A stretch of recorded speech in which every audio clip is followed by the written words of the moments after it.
অনেক দিন পর আবার আমি ফিরে এলাম তোমাদের মাঝে। প্রথমেই বলো তোমরা সবাই কেমন আছো। মাঝের এই কটা দিন আমি তোমাদের অনেক অনেক মিস করেছি।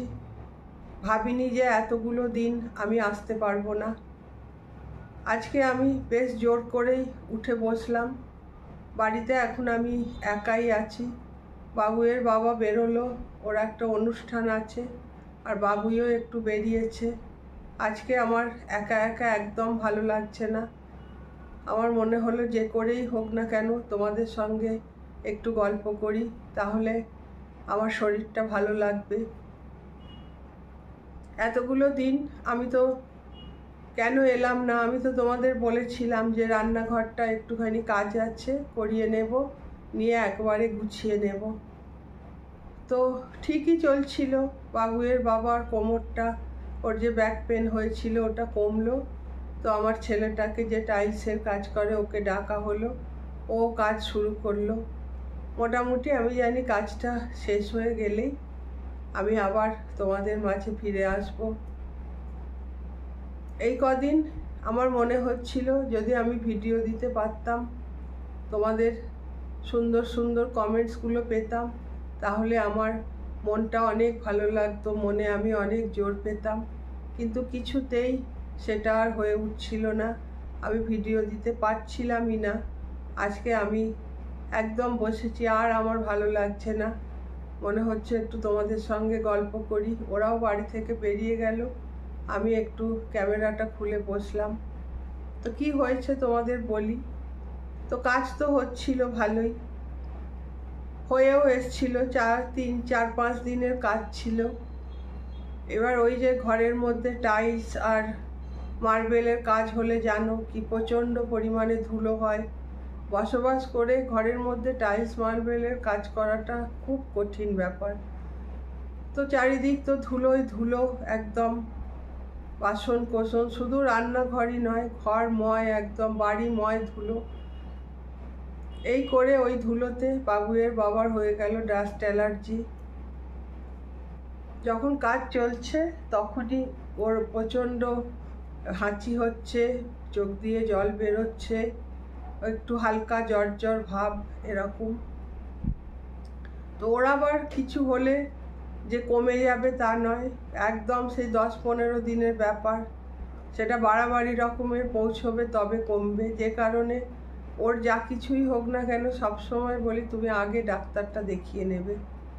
তো ডাক্তারও দেখিয়ে এসছে, অ্যান্টিবায়োটিক দিয়েছে, সেটা খেয়েওছে। রাত্রিবেলা শুয়েছে, সারা রাত ঘুম নেই। আর কারুর কিছু হলো মানে তো আমার খাওয়া ঘুম সমস্ত কিছু গেল। তো আমিও জেগে আছি, ছটফট করছে, এপাশ ওপাশ করছে, উঠে উঠে এটা দিচ্ছি ওটা দিচ্ছি। তারপরে ভোর রাতে, তখন প্রায় 4টে বাজে, উঠেছে, উঠে বলছে আমার শরীর কেমন করছে, আমার ভালো লাগছে না। করে সেটা সেই সময়টা যেটা হয় সেটা আমি তোমাদেরকে বলে বোঝাতে পারবো না। একমাত্র বাবুই আর আমি জানি যে কীভাবে সেই সময়টা আমরা সামাল দিই। ঠিক আগের বছর জুলাই মাসে এইরকমই সিমটম ছিল, জ্বর সর্দি হালকা জ্বর, এরকমই ডাক্তার দেখিয়ে এসছে, ওষুধ খেয়েছে। ঠিক ওষুধ খেয়ে রেস্ট নিয়ে ডাক্তার দেখিয়ে এসে আর কি একটু খাওয়া দাওয়া করে ওষুধটা খেয়ে তারপরে চানে গেছে। চানে গিয়ে প্রচণ্ড একটা মানে বমি হলে যেমন একটা আওয়াজ হয়, প্রচণ্ড জোর সেটা আর কি। 2-4 বার হয়ে আর কোনো সারা শব্দ নেই। এবার বাবুই কি হলো কি হলো, আমরা তো ওই জ্বর হয়েছে বলে আমরা এমনিই মানে 3 জনের প্রতি 3 জন প্রচণ্ড অ্যাটেনশান দিই।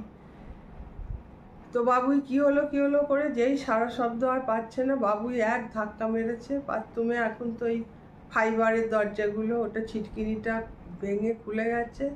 বাথরুমে ঢুকে দেখি পুরো একদম উপুর হয়ে ওর বাবা পড়ে গেছে, সেন্সও নেই।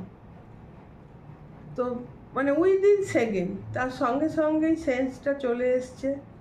এবার বাবুই আর আমি দুজনে কি পারি অত বড় মানুষটাকে তুলে আনতে। তো যাই হোক, তুলে এনে ঘরে আসার পরে ঠিক এবারে যেমন হলো ঠিক ওই রকম, সেটা মানে আরও মারাত্মক। মানে ওই সময়টুকু না অনেকটা সময়, বেশ 1 ঘন্টা মতো তো সেবারে হয়েছিল। মানে সে বমি পাচ্ছে না কি হচ্ছে, একদম ঝিমিয়ে পড়ে নেতিয়ে পড়ছে, বলছে কি এক্ষুনি কিছু একটা হয়ে যাবে, সে মানে মারাত্মক অবস্থা। তখন দুপুরবেলা ছিল, তাও আমাদের পাড়ার বাবুই 1-2জনকে ডেকেছিল, তারা এসছিল। তো যাই হোক, সেই সময়টা গ্যাসের ওষুধ দিয়ে অনেকক্ষণ পরে ঠিক হলো, একটু ঠিক হলো আর কি। কিন্তু রাত্রিবেলাও সেইবারেও তাই, সারা রাত ঘুম নেই। তারপরে সকালবেলা উঠে বলছে আমার একদম ভালো লাগছে না শরীর, আমি নার্সিংহোমে ভর্তি হয়ে যাই বলে সেবারে জেনিতে ভর্তি করা হলো। 5 দিন জেনিতে ছিল, সমস্ত কিছু টেস্ট হলো, সব কিছু নর্মাল, কোনো কিছুই নেই।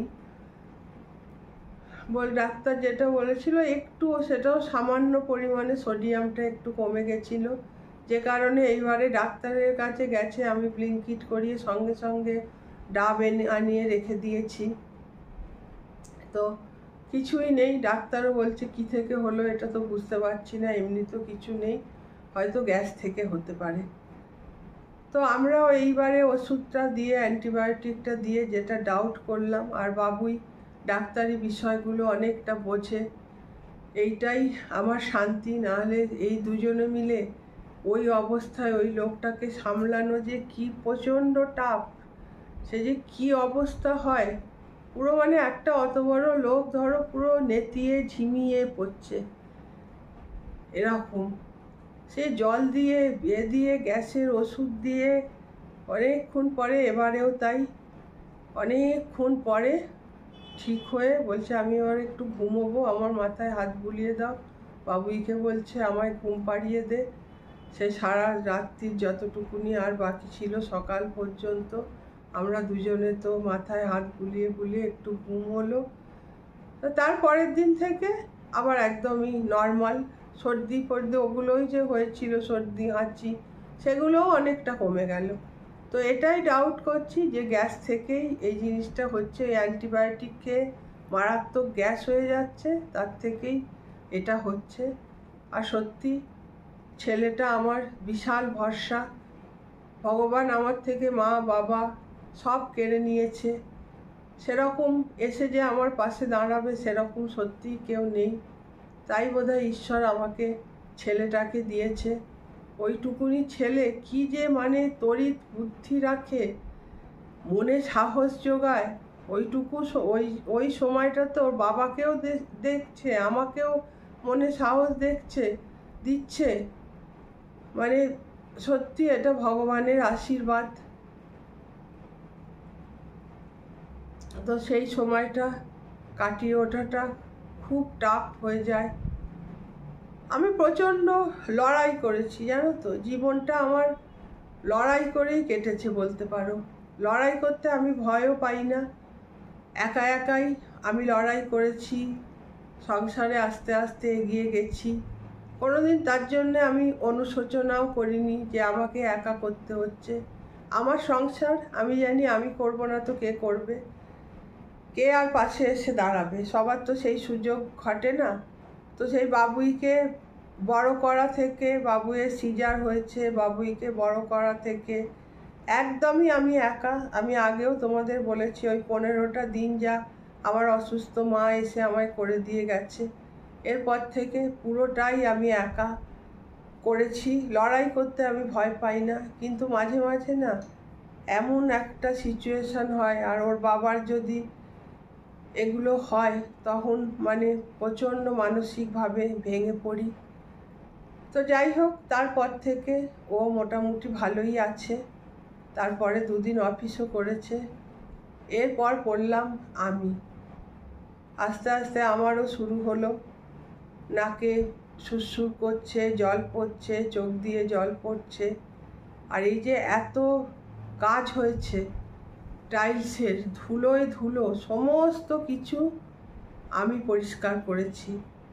বাবুই আমাকে সব কাজে হেল্প করে, আর ওর বাবা তো অসুস্থ ছিল, কিন্তু এই কিছু কিছু কাজ আছে না যেটা হেল্প করে হয় না।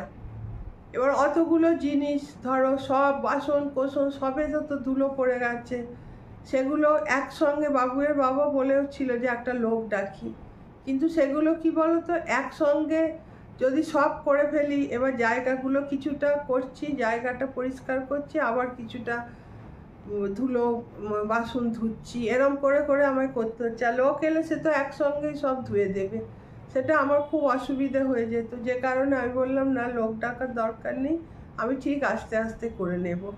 আর সংসারের কাজগুলো না বাইরের লোক দিয়ে ঠিক হয় না।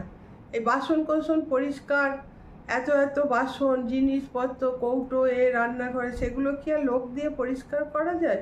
সেগুলো নিজেকেই করতে হয়। তো সমস্ত কিছুই সেসব আমি একা করেছি। এবার আস্তে আস্তে চলে এলো পুরোটা আমার দিকে। বাবুয়েরও একটু হয়েছিল সর্দি কাশি, যাই হোক ওরটা কমে, কাশি হয়নি, ওই নাক দিয়ে জল গড়ানো, একটু জ্বর জ্বর ভাব, ওরটা কমে গেল। এইবার পড়লাম আমি। যতবার ধরো কোভিড ওই যে শুরু হয়েছে, ততবার থেকে প্রত্যেক বছর এইটা আমার হয়ে গেছে। প্রথম দিকে তো খুব প্রথমবার যে এলো সেবারেও আমার হয়েছে, অথচ আমি একটা বারের জন্যে বাড়ি থেকে বার হই না, এমনিই আমি বেরোতে চাই না, কোথাও যেতে চাই না, প্রচণ্ড পরিমাণে আমি ঘরকুনো, বাবুইয়ের বাবা মেরে বকে আমাকে বের করতে পারে না। আর এরকম একটা ব্যাপার, কিছুতেই ওরা আমাকে বের করতে পারে না। চলো বাইরে বেরোই, একটু হেঁটে আসি, একটু ঘুরে আসি, এমনি আমার একদম বাইরে বেরোতে ভালো লাগে না। আর কোভিডের সময় তো বেরোনো টেরোনো সব বন্ধ হয়ে গেল, তো আমার তো মহা খুশি আমি। তো সেই প্রথমবারও ঠিক একটা সময় গিয়ে আবার হলো, নাক বন্ধ, কিছু গন্ধ পাচ্ছি না, আস্তে আস্তে সেটা বাড়তে বাড়তে, যেহেতু আমার অন্য কোনো শরীরে সেরকম সমস্যা নেই, তাই জন্যে প্রচণ্ড যেটা যাদের হয়েছে শুনেছি, সেই জিনিসটা হয়তো হয়নি, কিন্তু আমার যেটা হয়েছে সেটাও প্রচণ্ড কষ্টের। সেই কষ্টগুলো না, এমনি জ্বর সর্দি কাশি পেটে ব্যথা, তার কষ্ট আর ওইটার কষ্ট সম্পূর্ণ আলাদা রকম। আবার দ্বিতীয়বারেও ঠিক সময় মতো আমারই অ্যাটাক হয়ে গেল। তখন আমি ডাক্তারবাবুকে বললাম, আমি তো বাইরেই বেরোই না। ডাক্তারবাবু বলছে, যার হবার এমনিই হবে, অত টেস্ট ফেস্ট করানোর দরকার নেই, এখন করালেই ওসব ঝামেলা। আর আমাদের যে ডাক্তার আছে সে আমাদের হাউস ফিজিশিয়ান, পাড়ারই ছেলে আর কি, বেশি আমাদেরই বয়সী হবে, তো অত কিছু বাড়াবাড়ি করে না, বলে ঘরে থাকুন, ওষুধ খান, এমনিই কমে যাবে। এই করতে করতে এইবারটা নিয়ে মনে হয় আমার 5 বার এই সমস্যাটা হলো। সেবারে তো হলো, তার পরের বছর দোলের সময়, সেইবারেই প্রথম আমাদের শান্তিনিকেতনের বাড়িটা একতলাটা কমপ্লিট হয়েছে, সেইবারেই প্রথম দোল। কি আনন্দ, দোলে নিজের বাড়ি আছে, শান্তিনিকেতনে থাকবো, ঘুরবো। তখন আবার ওরা একটা বন্ধু আর বন্ধুর বউও সে বছর গেছিল। এইবার দোলের বোধহয় আগের দিন আমরা যখন যাচ্ছি, তখনই আমার শরীরটা কেমন কেমন করছে, ওই রকম একটা জ্বর জ্বর ভাবে। ব্যাস, সেই যে পড়লাম, আর গিয়ে ওখানে ওই সামনের যে আমাদের জায়গাটা বলেছি, যে জায়গাটায় পুকুর ছিল, ওই জায়গাটা তখন ওই সামনের বাড়ির ভদ্রলোক আর কি, যে রাস্তাটাকে খুঁড়ে দিল, ওই ভদ্রলোক ওইখানে সে বছর মাটি ফেলেছিল। ওই লোকটা আমি জানি না কি করে, একবার করে যায়, গিয়ে প্রতি বছরে গিয়ে গাড়ি গাড়ি মাটি ফেলে আর চলে যায়। এবারেও তাই গিয়ে প্রচুর মাটি ফেললো, ওই জায়গাটায় মাটি ফাটি ফেলে রাস্তাটা খুঁড়ে খাড়ে দিয়ে সে চলে গেল। এদিকে নাকি বলে আমার প্রজেক্ট হবে, 2026-এ প্রজেক্ট স্টার্ট হয়ে যাবে। যাই হোক, কি হয় জানি না। তো সেবারেও ওই রকম মাটি ফেলেছিল, এবার অত মাটি ফেলেছে, ধুলোয় ধুলো হয়েছিল চারিদিক। ওর বন্ধুরা যাবে বলে আমি গিয়ে ওই জ্বর অবস্থায় সমস্ত ধুলো একা হাতে পরিষ্কার করেছি। আর আদিবাসী ওরা যারা কাজ করে, ওদের আবার সময়ের বাইরে বেরিয়ে গেলে ওরা আর আসবে না, যেহেতু আমরা বিকেলবেলা পৌঁছেছি, ওরা আর আসবে না। ওই সকালের ওই সময়টুকু, ওইটুকুনিতেই ওরা আসবে। ওদের মানে সময়ের বাইরে একদম অফিসিয়ালি টাইম আর কি ওদের, এরকম একটা ব্যাপার। তো আমি গিয়ে ওর বন্ধুরা যাবে বলে সব পরিষ্কার করেছি, ধুলো অত করে টোরে পরের দিন থেকে ব্যাস দোল আমার মাথায় উঠলো। সে যে কি ভীষণ শরীর খারাপ আমার, আমি মানে বলে বোঝাতে পারবো না। আর এই যে মানে কোভিডের ভাইরাসে যে শরীর খারাপটা হয় না, এটা না ঠিক বলে বোঝানো যায় না যে আমার ভেতরে কষ্টটা কি হচ্ছে। একবার করে মনে হচ্ছে সব ঠিক আছে, উঠে বসছি, আবার একবারে মনে হচ্ছে আর শরীরে জোর নেই। ঠিক এইবারেও আমার তাই। সেবারে দোল আর হলো না। তার যা হোক করে ওর বন্ধুরা যেদিন চলে এলো, সেই দিনই বিকেলবেলা আমরাও চলে এলাম। এসে একদম সরাসরি ডাক্তারের কাছে, মানে এসে বাড়িতেও আর ঢুকিনি। তারপরেও একবার হয়েছিল, আবার এইবারে মানে হয়েছে মানে ওই সর্দি, নাক দিয়ে জল গড়াচ্ছে, ভালো লাগছে না, জ্বর লাগছে সেগুলো। তারপরে গন্ধটাও পাচ্ছিলাম না, দুদিন পুরো গন্ধ পাইনি কিছু। কাল থেকে হালকা হালকা গন্ধটা নাকে আসছে, কিন্তু এত শরীরটা দুর্বল হয়ে গেছে, মানে আমি সকালবেলা যে ঘুম থেকে উঠবো, জেগে আছি, অথচ শরীরটাকে যে টেনে বিছানা থেকে তুলবো সে আমার ক্ষমতা নেই। তবুও এইটাই সাহারা যে আমার ঘরে বাবুই আর বাবুইয়ের বাবা বসে আছে, ওরা আমায় ডাকছে, বলছে ওঠো একটু চা খাও, কিন্তু আমার তো কোনো সারই নেই, আমি উঠে বসবো কি? আসলে কি বলতো, অনেক কষ্ট করেছি, মানে লড়াই করেছি জীবনে, কিন্তু আমি না এগুলোকে ঠিক দেখাতেও চাই না আর বলতেও চাই না। কারণ আমি মনে করি কি, আমার নিজের জন্যে আমি কষ্ট করেছি, আমার নিজের সংসারের জন্যে, আমার সন্তানের জন্যে। এটা তো আমার সংসার তো আমিই করব না। তো এই কথাগুলো লোককে বলে কি, আমার দুঃখের বিষয়গুলো লোককে দেখিয়ে কোনোভাবেই সিম্প্যাথি চাওয়ার আমার কোনোই প্রয়োজন আছে বলে মনে হয় না। আমার জন্যে আমি করছি, আমার সংসারের জন্য আমি করছি, এটা তো খুব স্বাভাবিক ব্যাপার। আর এইগুলো না আমি দেখাতেও চাই না। সেই জন্যই আমি কদিন ভাবছি সব ঠিক হয়ে যায়, একটু গুছিয়ে নিই, পরিষ্কার করে নিই। হয়তো এই যে কাজ হচ্ছে সব এলোমেলো হয়ে গেছে, জানি এইগুলো মানুষ দেখতে ভালোবাসে, দেখালেও হয়তো ভালো লাগে, কিন্তু সেই জন্যে আমার ইউটিউবের চ্যানেলটা নয়। আমার জীবনে যতটুকু ভালো কিছু হচ্ছে, আনন্দ পাচ্ছি, আমি সেইটুকুই তোমাদের সামনে দেখাতে চাই। কিন্তু তোমরা কিছু কিছু আমার এমন সত্যি অন্তরঙ্গ থেকেও বেশি আমার না এখন মনে হয়, তোমরা যদি এই সময়গুলোয় আমার সঙ্গে একটু কথাও বলতে, আমি যেন মনে আরও বেশি জোর পেতাম। এছাড়া আর কিছু নয়, যার জন্যে আমি করছি, রোজই ভাবছি স্টার্ট করব, কিন্তু এই শরীর খারাপ, হেন তেন, তারপরে অগোছালোগুলো আস্তে আস্তে পরিষ্কার করছি। এই করে আমি ভাবলাম গুছিয়ে গাছিয়ে একটু নিই, তারপরে তোমাদের কাছে আসবো। কিন্তু আজকে আমার মনটা একদম তোমাদের জন্য খারাপ লাগছিল, তাই ভাবলাম ওরাও কেউ বাড়িতে নেই, তো একটু বসে বসে তোমাদের সঙ্গে কথা বলি। শরীরটা ভীষণ দুর্বল, মানে গোটা হাত পাগুলো যেন ঝিমঝিম করছে, শরীরে মনে হচ্ছে কোনো জোর নেই। তারপরেও উঠে আমি টুকটাক অনেক কাজ করেছি, কেননা কাজ না করলে না আরও মনে হয় জবুথবু হয়ে যাচ্ছি। আরও যত কাজ না করব, বসে থাকবো, ওই বসে থাকতেই ইচ্ছে করবে। তাই উঠে টুকটাক অনেক কিছু কাজ করেছি। ওর বাবা বাজার এনেছিল, গুছিয়েছি, সেগুলো আমি আজকে থেকে সব ভিডিও করে একটু একটু করে রেখেছি, সেগুলো তোমাদের কাছে ভিডিওর আকারে আমি দেখাবো। আজকে এলাম একটু গল্পই করতে, আর তোমাদের অনেক দিন খোঁজ খবরও পাইনি, সেটা নিতে। তো তোমরা সবাই কেমন আছো জানিও। আমার এই আপডেট এইরকমই চলছে, কাজকর্ম সব যা হওয়ার ছিল হয়ে গেছে, এখনো একটু আধটু বাকি আছে। তারপরে জানতে চেয়েছো আমরা কেন চলে এলাম, তারও একটা তো কারণ বলেছি, রাস্তা ফাস্তা খারাপ হয়ে গেছে, এই মুহূর্তে ওখানে থাকা যাচ্ছে না। আরও কারণ আছে, আবার এসে কেন এই বাড়িটা ঠিকঠাক করছি, এগুলোও যদি মনে করি প্রয়োজন আছে বলার, কি তোমরা যদি খুব বেশি জানতে চাও তো বলবো।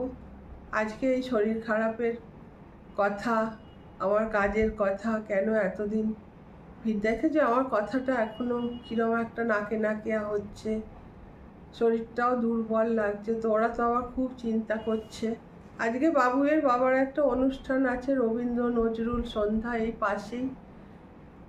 ও গেল অনুষ্ঠান করতে, আর বাবুই একটু বেরোলো। ওরা আবার চিন্তা করছে তুমি একা থাকতে পারবে তো? আমি বলছি হ্যাঁ হ্যাঁ, এখন তো কিছু নেই, আমি শুয়ে বসেই থাকবো, উঠে যে আমি ভিডিও করব আমি সেটাও ওদের বলিনি। আমি বলেছি শুয়ে শুয়েই থাকবো, উঠে একটু সন্ধেটা দিয়ে দেবো, তারপরে তো ওরা চলে আসবে। বাবুইও বলে গেছে আমার 1 ঘন্টার বেশি আমি কিন্তু বাইরে থাকবো না, আমি চলে আসবো, তুমি থাকতে পারবে তো? আমি হ্যাঁ হ্যাঁ থাকতে পারবো, তুই যা। ও তো একটু বন্ধু বান্ধবের সঙ্গে ইচ্ছে করে না, ওই 3-4 দিন ছাড়া ছাড়া একটু বেরোয়, খুব বেশি ওর আড্ডা, বন্ধু বান্ধবের সঙ্গে বেরিয়ে যাচ্ছে সারাদিন, এরম কোনো ব্যাপারই নেই। সে তো তোমরা দেখেইছো, শান্তিনিকেতনে কেউ কোথাও নেই, সেখানেও ও আমার সঙ্গে থেকেছে, শুধু আমাদের আনন্দ দেওয়ার জন্যেই, যে মা ভালোবাসে গ্রামে থাকতে, বাবায়ের ভালো লাগবে, ঠিক আছে আমিও থাকি। তো এইরকমই আপাতত এই অবস্থা। চেষ্টা তো করব টুকটুক করে একটু একটু ভিডিও করেছি, কাল থেকে আবার ভিডিও রেগুলার দিতে। আশা করব তোমরা সবাই ভালো আছো, কে কেমন আছো আমাকে একটু জানিও। আজকে এই পর্যন্তই, তাহলে টাটা, সবাই ভালো থেকো।